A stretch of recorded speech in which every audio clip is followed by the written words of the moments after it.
Hello, my name is Carolyn Thigpen, and on my last video, I had a chance to introduce myself and explain how I met Julie Lavender.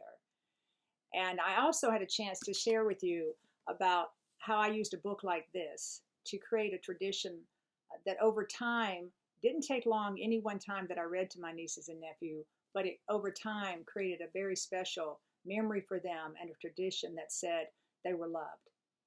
Well, I'm back again with another suggestion. This is something that I did with my students.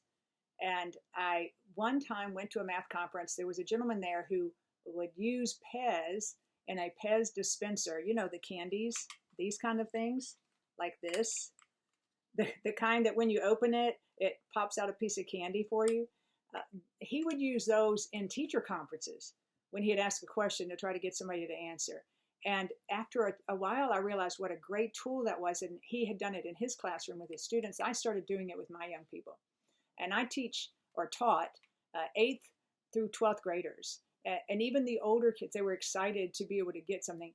When did they get it? It wasn't because they had the top grade. It was if they asked a question that was really insightful, or if they answered a question.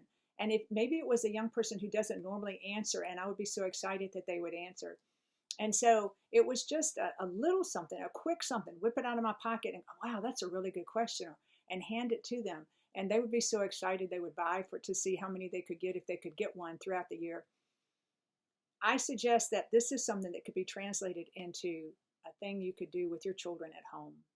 It doesn't have to be Pez. It doesn't have to be candy. It doesn't have to be anything that costs money.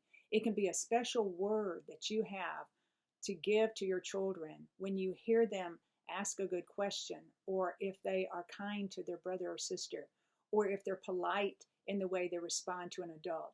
And you have a certain look and a certain word maybe that you say, or a touch that you give them that reminds them how proud you are of them and how much you love them.